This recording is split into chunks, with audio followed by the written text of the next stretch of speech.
Suprabhatam. Online class में आपका हार्दिक स्वागत है, अभिनंदन। हम पढ़ रहे थे वर्धी संधि और वर्धी संधि में नियम नंबर 1 हो गया।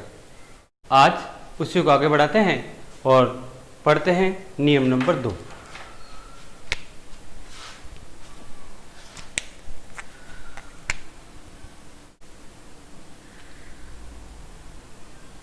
वर्धी संधि चल रही है और उसके नियम नंबर 1 हो गया, नियम नंबर 2।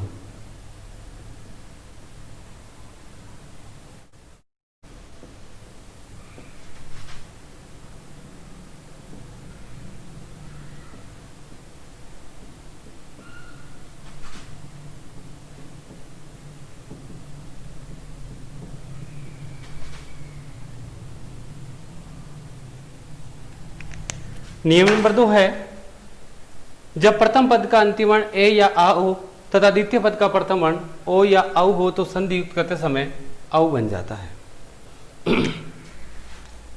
इसमें पूर्व और पर के स्थान पर औ हो जाता है। जब संधि युक्त करेंगे, पूर्व का मतलब होता है प्रथम पद का अंतिम वर्ण और पर का मतलब होता है द्वितीय पद का प्रथम वर्ण। जब प्रथम पद का अंतिम वर्ण ए या आ हो तथा द्वितीय पद का प्रथम वर्ण ओ या औ में से कोई भी स्वर हो तो संधि युक्त करते समय हमेशा औ बनेगा। उदाहरण देखे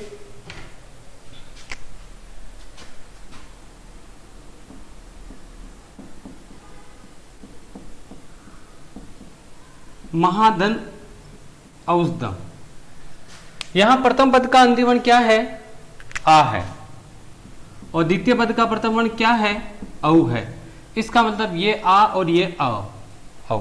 इसलिए ये संधि वर्धी संधि है और नियम नंबर 2 है।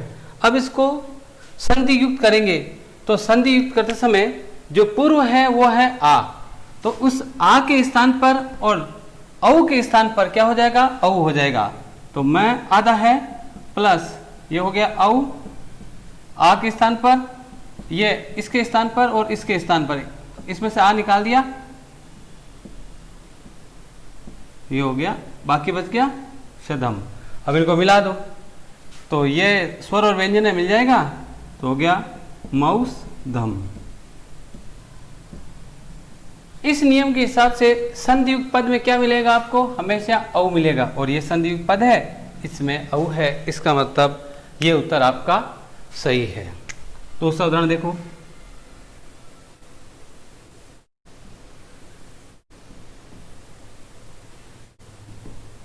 जल धन ओघ। प्रथम पद का अंतिम वर्ण क्या है? आ। द्वितीय पद का प्रथम वर्ण क्या है? ओ। तो इसका मतलब या प्रथम पद का अंतिम वर्ण ए है और द्वितीय पद का प्रथम वर्ण क्या है? इसमें ओ है। इसका मतलब ये वर्धी संधि है और नियम नंबर 2 है। तो इन दोनों को संधि युक्त करेंगे तो ए और औ बराबर क्या हो जाएगा? ये ओ या औ हो जाएगा। तो पूर्व और पर के स्थान पर संधि युक्त करेंगे तो पूर्व और पर के स्थान पर क्या होगा? औ होगा। पूर्व का मतलब प्रथम पद का अंतिम वर्ण। प्रथम पद का अंतिम वर्ण क्या है? अ। तो प्रथम पद का अंतिम वर्ण ए निकाल लिया तो वे ले आधा रह गया, आधा ले, और इन दोनों के योग पर क्या हो गया? ये औ हो गया। तो इसमें ये चला गया यहाँ, बाकी क्या बच गया? ये ओ। अब इसका संधि युक्त करेंगे तो ये दोनों क्या हो जाएगा? मिल जाएगा, क्योंकि स्वर और व्यंजन मिल जाता है। तो बन गया जल लोग। देखो संधि युक्त पद में क्या मिलना चाहिए? औ है, औ। इसका मतलब आपका उत्तर सही था। इसका मतलब ये तो था संधि विच्छेद का संधि युक्त करना, परंतु हमारे पाठ्यक्रम में संधि युक्त का संधि विच्छेद भी आएगा, इसलिए हमें उसका ज्ञान भी होना चाहिए। संधि युक्त पद में आपको हमेशा बराबर के बाद वाला वर्ण मिलता है और इस नियम में बराबर के बाद क्या है? औ है। इसलिए आपको संधि युक्त पद में हमेशा क्या देखना है? औ देखना है। इसका आप स्क्रीनशॉट ले लें ताकि आपको लिखने में सुविधा रहेगी। अब हम करेंगे संधि विच्छेद।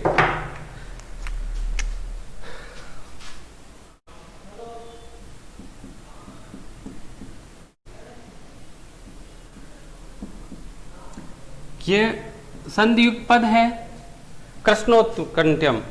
देखो संधियुक्त पद में क्या है, औ है क्या, ये रहा औ। इसका मतलब ये उदाहरण इस नियम में आता है, इसका मतलब यही वर्ण हमारे काम का है, बाकी वर्णों से हमें कोई लेना देना नहीं है। आप तोड़ेंगे तो क्या लगाना है, धन का निशान लगाना है, इसको बोलते हैं धन का निशान, जबकि गणित में इसको बोलते हैं प्लस। तो देखो इस नियम के हिसाब से ये चीज अब आपके पास है, ये चीज अब आपको बनानी है। तो इस नियम के हिसाब से जब संधि युक्त में औ हो तो प्रथम पद का अंतिम वर्ण या तो होगा ए या होगा आ। इसलिए आपको अभ्यास करने के लिए दोनों देखने पड़ेंगे। अब औ की मात्रा किस पर है, ण में, जिसमें होती है उसको यहां लिख दें, लिख दिया आधा। द्वितीय पद का प्रथम वर्ण क्या होना चाहिए, या होना चाहिए ओ या होना चाहिए औ। ये मन से लिखेंगे तो एक बार ओ लिख दो और दूसरी बार क्या लिख दिया, औ लिख दिया। अब प्रथम पद का अंतिम वर्ण ए या आ होना चाहिए, अभी ए और आ नहीं है, अब इसमें एक बार ए जोड़ो तो ण पूरा हो गया और आ जोड़ो तो ये णा हो गया। अब बाकी वर्णों को वैसा का वैसा उतार दो, तो उतार दिया, आगे का आगे पीछे का पीछे, आगे दो वर्ण है, पीछे यहां से लेकर यहां उतार दो।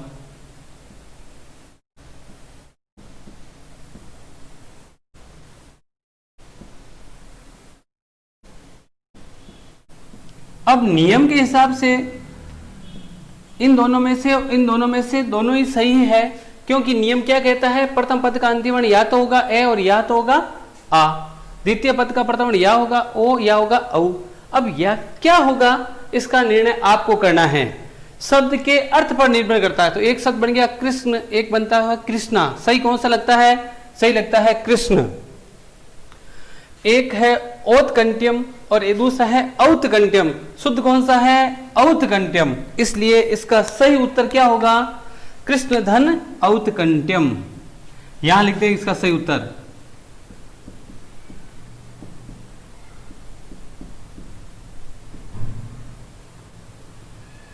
यह इसका सही उत्तर हो गया। इसका चयन शब्द के अर्थ पर होता है, यह आपको देखना पड़ेगा। दूसरा उदाहरण देखो, देखें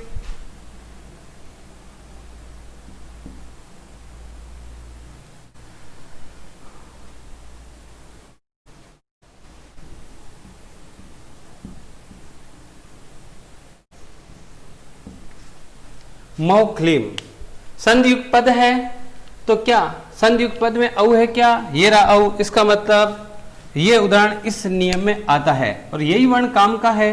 अब आप तोड़ोगे तो वही अभ्यास के लिए हमें दो धन के निशान लगाने हैं, जिसमें औ की मात्रा है उस वर्ण को यहां लिखेंगे, तो लिख दिया किस में है, इस है में औ की मात्रा लिख दिया। अब इसको हटा दो, इसका काम नहीं है यहाँ। अब आ जाओ इस नियम में, इस नियम के हिसाब से प्रथम पद का अंतिम वर्ण क्या होना चाहिए, ए या आ। तो एक बार इसमें ए मिला दो, एक बार आ मिला दो, ए मिलाए तो है पूरा हो गया, आ मिलाए तो हा हो गया।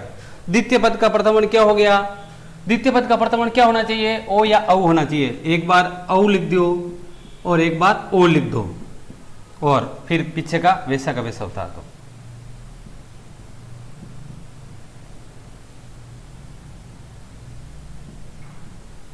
अब जैसा कि आपको पता है आगे का, इधर आगे लिख दो, लिख दिया, मैं ही था, इसके जितने वर्ण होते वैसे लिख दिया। अब इधर भी दो हो गए, इधर भी दो हो गए, इन दोनों में से कौन सा सही है इसका चयन आपको करना है। एक शब्द है मैं, एक है महा, कौन सा सही लगता है, महा, मह का कोई अर्थ नहीं होता। एक शब्द है औखलीम, दूसरा है ओखलीम, सही कौन सा है, ओखली। तो इसलिए इसका उत्तर हो जाएगा महाधन ओखली।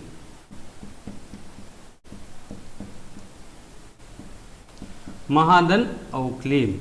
तो इस प्रकार संधि विच्छेद करते समय आपको ही देखना पड़ेगा कि प्रथम पद का अंतिम वर्ण ए होगा या आ होगा। एक उदाहरण और देख लो, देखें, इसका आप स्क्रीनशॉट ले लें।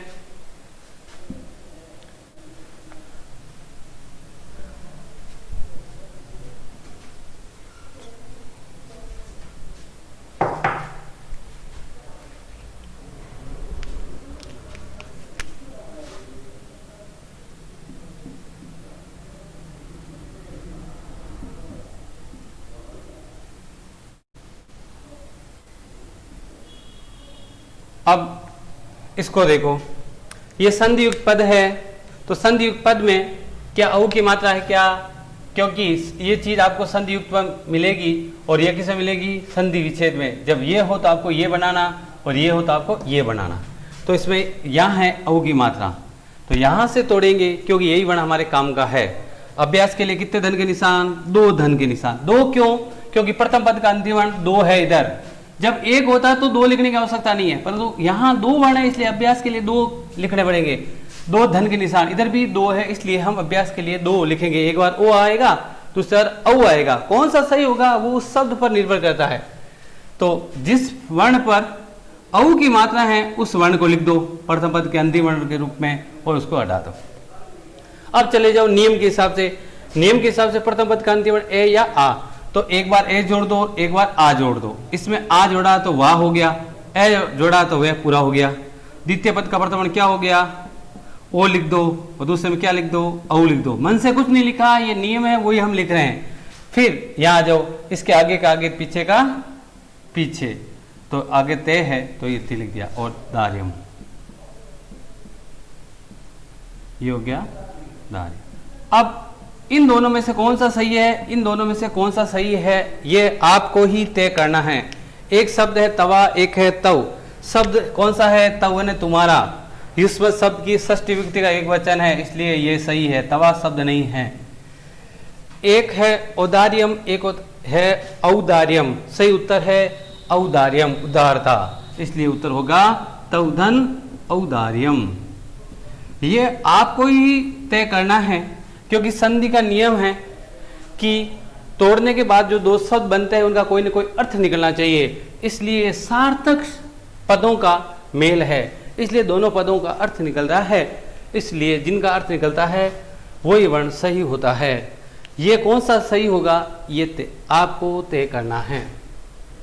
तो ये तो था वर्धित संधि का नियम नंबर 2। इसका आप स्क्रीनशॉट ले लें ताकि आपको लिखने में सुविधा रहेगी। अब आगे चलते हैं वर्धित संधि का नियम नंबर 3।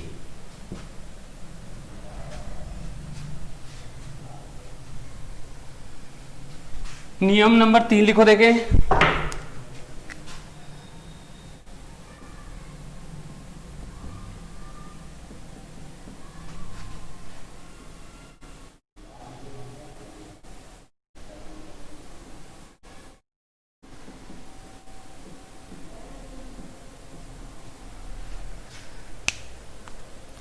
ए आ धन री बराबर आ।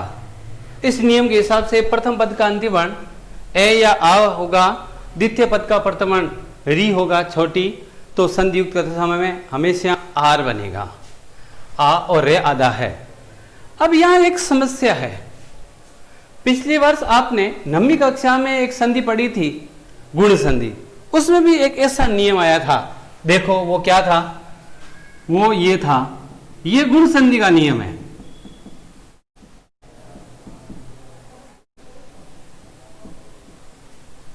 ये गुण संधि है और ये वर्धित संधि है, परंतु यहां और यहां कोई अंतर है क्या? कोई भी अंतर नहीं है। अगर एक उदाहरण ऐसा आ जाए जहां प्रथम पद का अंतिम वर्ण ए हो और आगे री हो, और इसमें भी देख लो, ये प्रथम पद का अंतिम वर्ण ए स्वर और आगे री, और इसमें भी ए और आगे री, तो आपके सामने एक समस्या आएगी। तो हम अर बनाएंगे या आर बनाएंगे? अगर अर बनाएंगे तो संधि हो जाएगी गुण, अगर आर बनाएंगे तो संधि हो जाएगी वर्धि, और उनका उत्तर बिल्कुल गलत हो जाएगा। संधि का नाम भी गलत हो जाएगा और उत्तर भी गलत हो जाएगा। तो हमें कैसे पता चलेगा कि कहाँ वर्धि होती है और कहाँ गुण होती है? इसलिए इसके कुछ नोट है, धातव्य है, वो हमें पहले लिखना पड़ेगा। जब वो नोट कार्य करेगा, धातव्य ध्यान देने योग्य बात है, कुछ निश्चित शब्द है वो आएंगे तब वर्धि होगी, अन्यथा सामान्य में ये गुण होगी। तो इसलिए कहाँ वर्धि होगी हमें ये पढ़ना।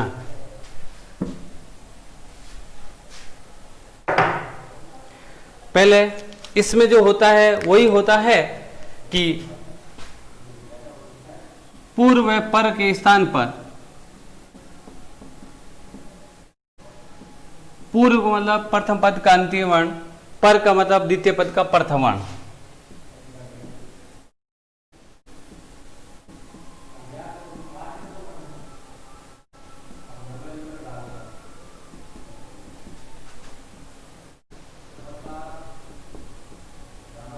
ये सभी वर्धी संधियों में, ये सब में होता है, अलग अलग संधियों में होता है, कहीं पर केवल एक के स्थान पर बनता है, कहीं दो पर बनता है, ये आपको ध्यान रखना पड़ेगा। तो अब देखो इसमें जो ध्यान देने योग्य बात है, जो धातव्य है, जो नोट है, धातव्य जिसको हम नोट बोलते हैं, अर्थ होता है ध्यान देने योग्य बात। कहां पर वर्धी संधि होगी वो आपको ये बताएगा। तो उसमें दो बातें ध्यान रखनी। पहले, प्र उपसर्ग के आगे यानी प्रथम पद प्र उपसर्ग हो के आगे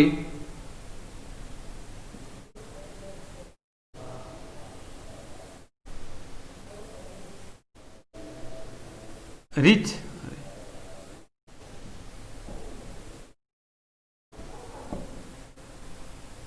आदि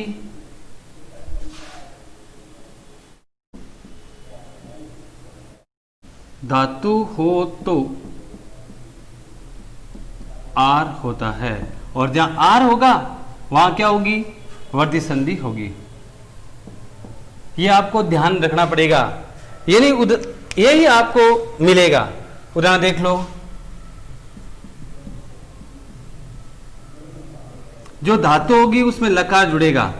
तो देख लो, प्र उपसर्ग है, प्र प्लस रिच्छति, प्रथम पद का अंतिम वर्ण प्र का ए है और आगे री है। तो देख लो नियम काम कर रहा कि नहीं होगा, प्र उपसर्ग है और आगे रिच धातु, ये रिच धातु है तभी ती लगा है। तो यहां गुण संधि का कार्य नहीं होगा, वर्धी संधि का कार्य होगा, क्योंकि ए है, इसमें प्रथम पद का अंतिम वर्ण क्या है, अस्वर है, और आगे क्या है, ये री है। तो इसके हिसाब से तो यहां गुण भी हो सकती है, वर्धी भी हो सकती है, परंतु ये जो धातव्य है, जो नोट है, वो ये बताता है कि जब ये शर्त आ जाती है, प्र के बाद रिच धातु आती है, तो वहां अर नहीं होता, आर होता है। जहां आर होता है वह वर्धी संधि होती है। इसलिए यहां पर और पूर्व के स्थान पर क्या बनेगा, आर बनेगा। तो यहां अब बनाएंगे तो पर और पूर्व के स्थान पर, ये पर है और ये पूर्व है, इन दोनों के स्थान पर क्या बनेगा, ये आर बनेगा। तो ये प्र आधा हो गया, ये हो गया आर इन दोनों के स्थान पर, और प्लस बाकी वर्ण वैसे लिख दो। अब इनको जोड़ दो। अब जोड़ते समय यहां मिला दिया, प्र में आ जोड़ा तो हो गया प्रा। अब रे आधा, इस रे आधे को ऐसे लिख दो, ये हो गया। परंतु आजकल ये शब्द प्रचलित में नहीं है। जब रे आधा होता है तो अगले वर्ण पर उड़ता हुआ लगता है। ये देख लो आर हो गया, यहाँ आ की मात्रा और ये रे, और तो सही उत्तर क्या होगा, ये होगा। ये लो, ये उत्तर आपका सही है। उत्तर तो ये भी सही है, परंतु यहां रे आधा लिखा है, परंतु जब रे आधा होता है वो हमेशा अगले वर्ण पर उड़ता हुआ लगता है। तो इस प्रकार ये होगा। जब इस नोट का कार्य आएगा तो इसमें एक ही उदाहरण है और यही उदाहरण आएगा। जब प्र प्लस रिच धातु ही नहीं रिछति हो तो आपको ये प्राछति बनता है, और ये कौन संधि होगी, वर्धी संधि होगी। और नियम नंबर 3, ये तो धातव्य नंबर 1। इसी प्रकार एक धातव्य और है, वो भी लागू होगा, वो शर्त भी लागू होगी, तब हमें वर्धी संधि बनानी है। तो इसका स्क्रीनशॉट ले लें, और अब हम लिखेंगे धातव्य नंबर 2।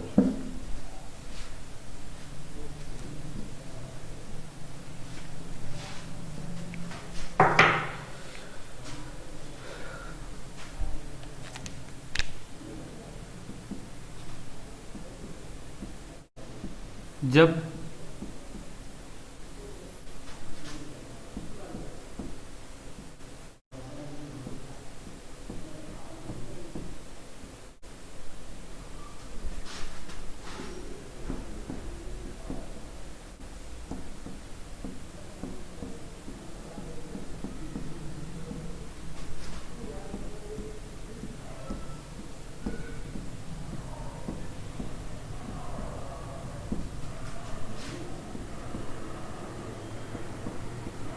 जब प्र, वसन, वत्सर, कंबल, दस और ऋण, ये कुल कितने हो गए? 6 शब्द हो गए, 6 पद हो गए। 1 2 3 4 5 और 6। इन शब्दों या पदों के आगे आगे ऋण, ऋण का री होता है, ऋण, वो तो क्या होता है? आर होता है।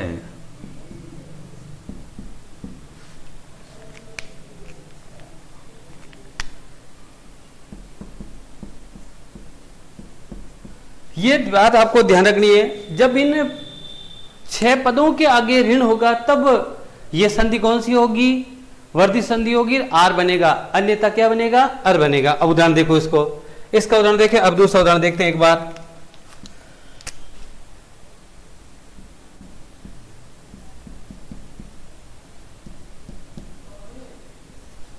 देखो, प्रथम पद का अंतिम वर्ण क्या है? अ। द्वितीय पद का प्रथम वर्ण क्या है? री। अब प्रथम पद का अंतिम वर्ण ए और री हो तो सामान्य, कोई शर्त लागू नहीं होती है, तब होती है कौन संधि? गुण संधि। और जब कोई शर्त लागू होती है तब होती है वर्धित संधि। और यहां शर्त लागू होती है, जो धातव्य नंबर 2 है वो ये कहता है कि प्र हो, वसन हो, वस्त्र हो, कंबल हो, दस हो, ऋण, इनमें से कोई भी एक शब्द यहां हो और आगे ऋण हो तो हमेशा आर होगा। तब पूर्व और पर के स्थान पर क्या बनेगा? आर बनेगा। तो इसलिए इन दोनों के स्थान पर क्या बनेगा? आर बनेगा। तो आर बनेगा, तो इसमें से ए निकाल दिया, बाकी क्या बच गया? ये न आधा बच गया। और इसका इसके ले ले यहां, बाकी क्या बच गया? ये अणम बच गया। अब दोनों को मिला दो, ये स्वर और व्यंजन है वो मिल गया, तो बन गया वह से, और ये ना, ने में आज बड़ा ना हो गया, और रे आधा है, अगले वर्ण पर उड़ जाएगा तो हो जाएगा, ये हो गया वचनार्ण। अब देखो संधि युक्त है तो संधि युक्त में क्या मिलना चाहिए? ये आर मिलना चाहिए, ये आर है, यहाँ आर की मात्रा है और यहाँ पीछे ये उड़ता हुआ रे यहाँ है। तो इस प्रकार ये इनमें से कोई होता है तो ये संधि कौन सी होती है? वर्धित संधि होती है। अब दूसरा उदाहरण देखो, देखे इसी प्रकार एक और देख लेते हैं। यहाँ कंबल है, इनमें से 6 में से कोई है और आगे निश्चित है ऋण ही मिलेगा और कुछ नहीं मिलेगा, तो पर और पूर्व के स्थान पर आर बनेगा। ये नियम है, ये हो गया पर और ये हो गया पूर्व, इन दोनों के स्थान पर क्या हो गया? ये आर हो गया। अब देख लो,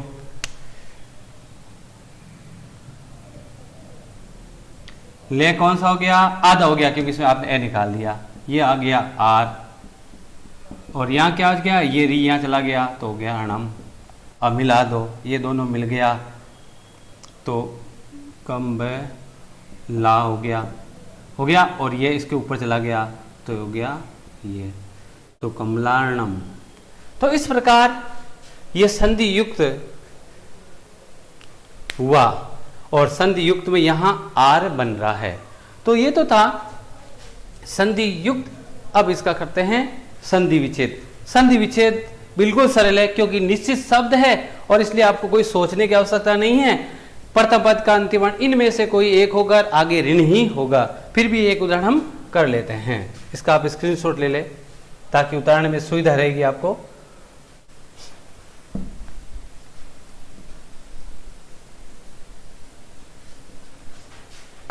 इस नियम के हिसाब से संधि युक्त पद में क्या मिलेगा? आर मिलेगा। तो देखो आर है क्या?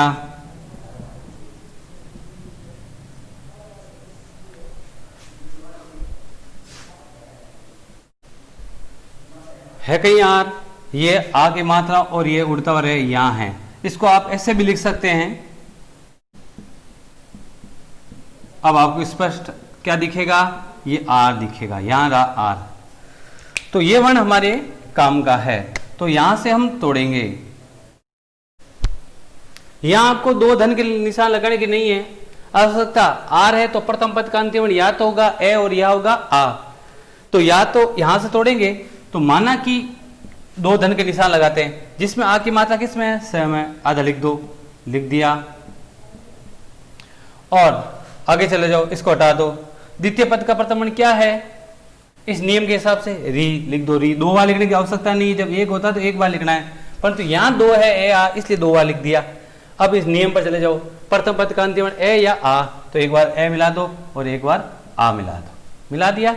फिर आगे का आगे, पीछे का पीछे। आगे क्या है? द, तो बन गया शब्द दस या दसा, और पीछे हो गया ऋणम। अब यहाँ तो एक ही शब्द इसलिए मतलब निश्चित है ऋणम ही होगा। यहाँ शब्द दस या दसा, दसा कोई शब्द नहीं है, दिशा होता है। दस का मतलब दस, इसका मतलब ये गलत है और ये सही है। इसका मतलब इसका उत्तर क्या हो जाएगा? दस धन ऋणम। इस प्रकार ये इसका उत्तर हो जाएगा। और वैसे भी ये देख लो, यहाँ तो नियम में निश्चित शर्तें हैं कि प्रथम पद का अंतिम वर्ण इन 6 में से एक होना चाहिए, तो ये हो गया 10 और आगे क्या रहना चाहिए? ऋण। ये भी शर्त यहाँ लागू होती है, इसलिए इसका उत्तर इस प्रकार होगा। तो इस प्रकार जिस प्रकार ये 3 हमने उदाहरण किए, बाकी वर्णों में ऐसा कैसा होगा? प्रथम पद का अंतिम वर्ण इनमें से कोई एक होना चाहिए, आगे ऋण होना चाहिए, तब वो संधि क्या होती है? वर्दी होती है, अन्यथा गुण संधि हो जाती है। पहला धातव्य था नोट था, जब प्र उपसर्ग के आगे रिच आदि धातुओं ने मूलतः एक ही मिलती है, आदि का मतलब अन्य और भी धातु हो, तो जिससे री से शुरू होने वाली धातु हो तो वहां आर होता है, अन्यथा ये सामान्य गुण संधि होती है। इसलिए कहाँ वर्दी होगी ये आपको धातव्य याद रखना पड़ेगा। आज की कक्षा में बस इतना ही, अगली कक्षा में हम पढ़ेंगे अगली संधि, क्योंकि यह वर्दी संधि थी। वर्दी संधि के 3 नियम थे, इसके साथ वर्दी संधि हो गई पूरी। धन्यवाद।